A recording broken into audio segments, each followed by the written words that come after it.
بسم الله الرحمن الرحيم والسلام يا أمة الصوماليات مeel kastoo ay ku nooshahay dhammaanteed waxaan leeyahay assalaamu calaykum waraxmatullaahi wabarakaatu iyo telefishinka qaranka soomaaliyeed madaxweynaha jamhuuriyadda dhammaan waan idin islaamayaa assalaamu calaykum waraxmatullaahi wabarakaatu insha allah bidnillaahi kariim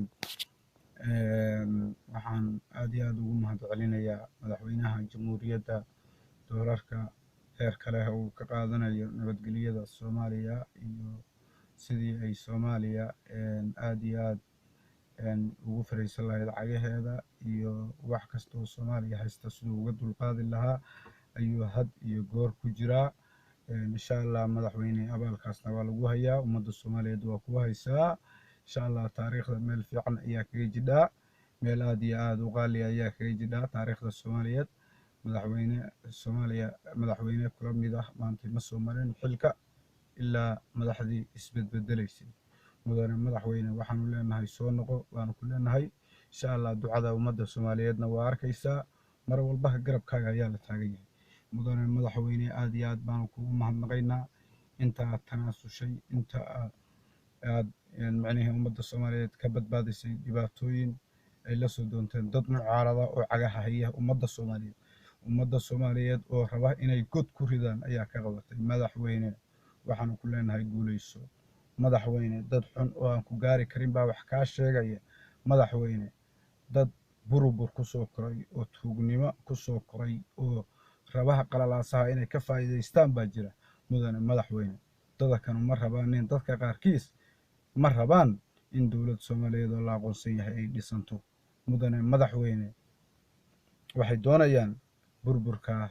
inay ku qabtaan xilka Soomaaliya balse maantay haday dhalato dowlad Soomaaliyeed oo la aqoonsan yahay oo xoog leh waxay noqonaysaa dadkii Soomaaliya wax ka kharabi jiray in la qabto oo qacan xoog leh lagu qabto oo la saaro maxkamad oo qof walba dambigiisa la soo hordhigo bay noqonaysaa iyaguna waxay ka cararayaan taa weligood ma doonayaan dowlad Soomaaliyeed inay dhalato balse mudane madaxweyne waxaad doonaysaa dowlad Soomaaliyeed inay dhalato ilaahay baa kula garab qabanaya ilaahay ha kula garab qabto ayaanu ku leenahay mudane madaxweyne maxamed cabdullaahi farmaajo waxaan ku leeyahay guuleyso 24 saac waan ku duceeyaa waxaan ahay anigu wiil reer Puntland gaar ahaan ka soo jeeda Nugaal waxaana joogaa deegaanka Ceeldoob had iyo goor waan ku taageeraa insha Allah bidnillaahi kariim guuleyso waan ku leeyahay soo noqo oo xilka noo hay oo weligaa ka kacay Siciid Dani iyo Axmed Madoobe waa niman aad iyo aad ummadda Soomaaliyeed u wareeriyay u jaah wareeriyay balse Siciid Dani waxaan leeyahay Siciid Dani xildhibaan hadal uu sheegay baad ka xanaaqday qunuud uu ka sheekeeyay xildhibaan baa ka xanaaqday sidee baad noqon lahayd farmaajo kale haddaad tahay oo mahad salaad 24 saac uu caayayo 24 saac uu wax ku tuurayo 24 saac ugu fowdaynayo golaha baarlamaanka sidee noqon lahayd hama 8 ka mid ah xildhibaanadu ay mucaarad kugu yihiin sidee baa noqon lahayd Siciid Cabdullaahi Dani adaan ku weydiinayaa mahad salaad iyo cidi kama fowdo badna iyo gabankii hebelka Filimbi iyo islaantii dabeertahayd oo qaylinaysay cidi kama fowdo badna balse adigu waad booyin lahayd haday kuwaas xildhibaan ku yihiin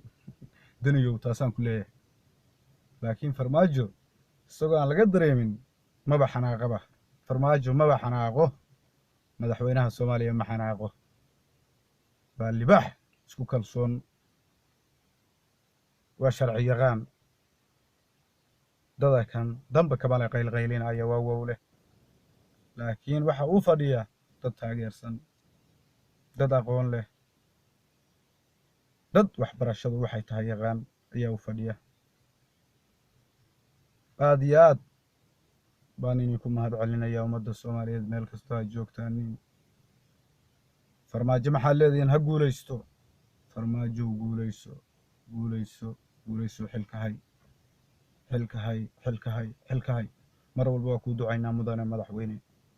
aad iyo aad baan kugu mahadnaqayaa. Wassalaamu calaykum waraxmatullaahi wabarakaatu.